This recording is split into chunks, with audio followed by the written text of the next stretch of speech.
BMS 4th year का जो नया सिलेबस है रिसर्च का, उसका NCISM का नया सिलेबस का पहला टॉपिक है 1.1। आज का जो पहला टॉपिक है ये ऑब्जेक्टिव्स ऑफ रिसर्च। ठीक है, तो क्या उद्देश्य है रिसर्च करना, उसके बारे में आज हम जानेंगे। तो पहले हम कुछ इसका इंट्रोडक्शन जानेंगे और जो पहले 7 ऑब्जेक्टिव्स और उद्देश्य क्या होते हैं, क्यों रिसर्च करना पड़ता है, उसके बारे में हम जानेंगे। ठीक है, तो चलिए स्टार्ट करते हैं। तो ये क्या होता है ऑब्जेक्टिव्स ऑफ रिसर्च।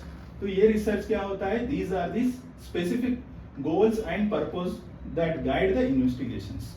तो ये क्या होता है रिसर्च, तो रिसर्चर्स जो रिसर्च करने वाला होता है उनको स्पेसिफिक जो है ये गोल्स को गाइड करता है, किस कैसे रिसर्च करना चाहिए, क्या करना चाहिए। ये ऑब्जेक्टिव्स क्या करेंगे, रिसर्चर्स को गाइड करेंगे। और जो होता है objectives helps researcher focus they study plan methods and evaluate outcome. तो जो रिसर्चर करने वाला होता है, जो आप लोग जो स्टूडेंट आगे जाके जो रिसर्च करेंगे, तो उनको उनके ऑब्जेक्टिव्स को पकड़ के रखने के लिए ये हेल्प करता है। तो ये हेल्प करता है रिसर्चर्स को फोकस करने के लिए अपने स्टडी पे, प्लान पे, और इवैल्यूएट क्या आउटकम आएगा, जो उसको अनुमान करके क्या आउटकम आएगा उसको स्पेसिफिकली ये क्या करेगा, हेल्प करता है। और क्या होता है, जो मेन ऑब्जेक्टिव्स ऑफ रिसर्च को हम कैटेगराइज किए हैं, उसको हम एक के बाद एक हम जानेंगे। तो पहला क्या होता है, टू गेन न्यू नॉलेज। तो हम रिसर्च क्यों करते हैं, इसका क्या ऑब्जेक्टिव्स है। तो पहला चीज है, हम रिसर्च इसलिए करते हैं ताकि हमें कुछ नया मालूमात हो जाए, to gain the new knowledge. तो यहाँ पे क्या होता है, डिस्कवरिंग अननोन फैक्ट, जो हमें नहीं पता है उसके बारे में हम पता करने के लिए हम रिसर्च करते हैं। और exploring new ideas, concept and theories. तो हम यहाँ पर नए नए आइडियाज ढूंढते हैं, जो नए नए आइडियाज, प्लान्स और नए नए कॉन्सेप्ट और थ्योरीज ढूंढते हैं, जो आसानी से हमें रिसर्च को समझने। और दूसरा क्या उद्देश्य है, to understand and analyse the phenomena. To understand, समझने के लिए। तो क्या होता है, तो explaining the relationship between variables, understanding how and why certain things are happen. तो जो भी हो रहा है हमारे आसपास, या हम एज ए डॉक्टर हम जो भी हो रहा है उसको जो समझने के लिए, एनालाइज करने के लिए, क्यों हो रहा है, कैसे हो रहा है, उसको समझने के लिए भी हम रिसर्च करते हैं। तो यहाँ पर क्या होता है, 2 तरह के वेरिएबल्स होते हैं। जैसे मान लीजिए हम एक अश्वगंधा का प्लांट बना रहे हैं, उसको ग्रो कर रहे हैं। तो खाद डालने पर, एग्जांपल दे रहा हूं मैं, जैसे अश्वगंधा बिना खाद के कितना ग्रो हुआ है और खाद के साथ कितना ग्रो हुआ है। तो इस तरह से जो है उनके वेरिएबल्स को पता करते हैं। 2 तरह के वेरिएबल्स होते हैं, एक डिपेंडेंट वेरिएबल होता है और एक इंडिपेंडेंट वेरिएबल्स होता है रिसर्च में, 2। तो एक को चेंज करने से क्या दूसरे में चेंजेस आ रहे हैं, जैसे कि खाद डालने से क्या प्लांट की हाइट में चेंज आ रहा है। तो इस तरह के जो चेंजेस आ रहे हैं, तो इसको हम बोलते हैं वेरिएबल्स। तो 2 वेरिएबल्स होते हैं, एक डिपेंडेंट और इंडिपेंडेंट। इसके बारे में बहुत डिटेल पढ़ना है हमें, सिर्फ हम इस टॉपिक में इतना ही जानना है।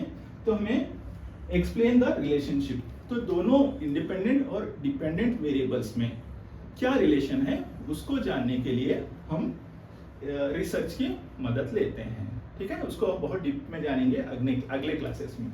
तीसरा होता है टू वेरीफाई एग्जिस्टिंग नॉलेज। जो पहले से हमें पता है उसको वेरीफाई। जैसे आयुर्वेद में बहुत सारी चीजें बताएं, जैसे कि मान लीजिए बाकुची से श्वेत्रकुष्ठ ठीक होता है, तो उसको हम, ये तो हमारे एंसेस्टर्स ने, आचार्य ने बताया है, तो उसको वेरीफाई करना है।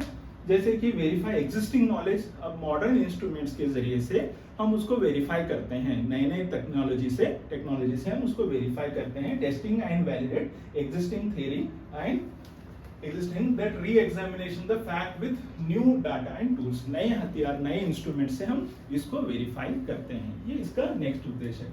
अगला जो है 4th वाला, चौथा, टू सॉल्व द प्रॉब्लम। अभी इस वक्त जो हम प्रॉब्लम सॉल्व कर रहे हैं, चाहे कैंसर हो जाए या पहले अभी कुछ समय पहले कोरोना होता, इस तरह के जो रिसेंट प्रॉब्लम, तो उसको to solve the problem, find out the practical solution to specific challenges. जो प्रैक्टिकली हमें जो प्रॉब्लम फेस हो रहे हैं उसको सॉल्व करने के लिए भी हम रिसर्च करते हैं, चाहे वो हमारे मेडिसिन में हो जाए या सोसाइटी हो जाए या साइंटिफिक या इंडस्ट्रीज, आपको पता होगा बहुत सारे इंडस्ट्रीज में भी रिसर्च होता है, वो जानने के लिए वो उनके उनके जो इश्यूज आ रहे हैं सॉल्व करने, तो रिसर्च उसका एक मेन उद्देश्य होता है। नेक्स्ट होता है to aid the decision making and policy formulation.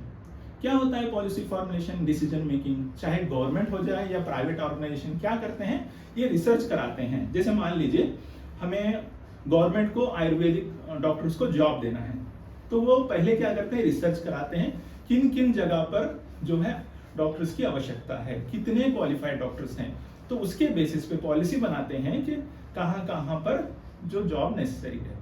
और दूसरा एग्जांपल ले लेंगे, जैसे कि कुछ समय पहले कोरोना था, तो कोरोना में क्या हो गया था कि यहाँ पर कोरोना में कितना कोरोना फैला हुआ है, कहाँ पर जो है वहां पर जो होता है लॉकडाउन की आवश्यकता है। तो ये कैसे पता लगता है, ये to aid the decision making and policy. तो रिसर्च कर कर हम वहां पे यहाँ पे पॉलिसीज बनाते हैं कि हाँ इन सिटीज में यहाँ पर कि हमें लॉकडाउन की आवश्यकता है। तो ये पॉलिसी बनाने में भी हमें रिसर्च जो होता है मदद करता है, इनका गोल है। ठीक है, provide the data insight and inform decision. Decision government लेना है या नहीं तो कोई प्राइवेट ऑर्गेनाइजेशन लेने में। नेक्स्ट क्या होता है, सपोर्टिंग गवर्नमेंट ऑर्गेनाइजेशन पॉलिसी। ठीक है, अभी मैंने बता दिया।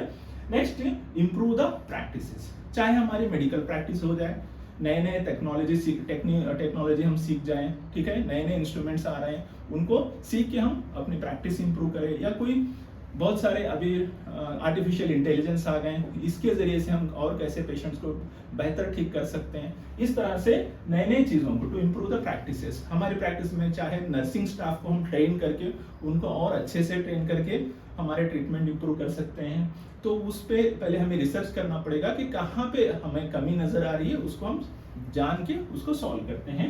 To enhance the method, technology और सिस्टम्स, तो इनको एनहांस करते हैं। Contributing the process to the progress in the field of medicine, education and agriculture. और बहुत सारी चीजें, चाहे मेडिसिन में हो जाए इम्प्रूवमेंट करें, या एजुकेशन में है या एग्रीकल्चर में, इस तरह से हम इसको क्या करते हैं, इंप्रूव करते हैं रिसर्च के मदद से, रिसर्च करने के बाद। तो ये मेन ऑब्जेक्टिव्स हैं। नेक्स्ट लास्ट वन आएगा, to contribute the academic and scientific development.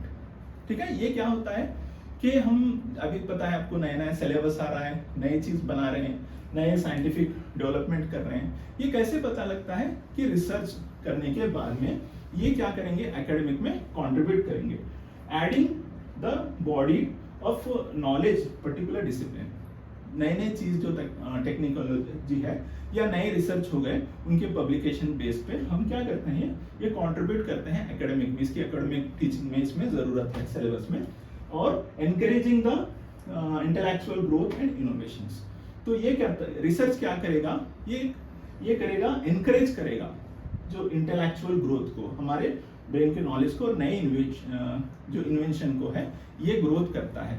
तो रिसर्च जो होता है, ये रिसर्च का मेन उद्देश्य क्या है, कि रिसर्च का मेन उद्देश्य है कि जो डिसीजन मेकिंग, पॉलिसी मेकिंग और ये सभी 7 तरह के उद्देश्य को पूरे करना ही हमारा ये रिसर्च का उद्देश्य है या रिसर्च का ऑब्जेक्टिव है। Okay, thank you.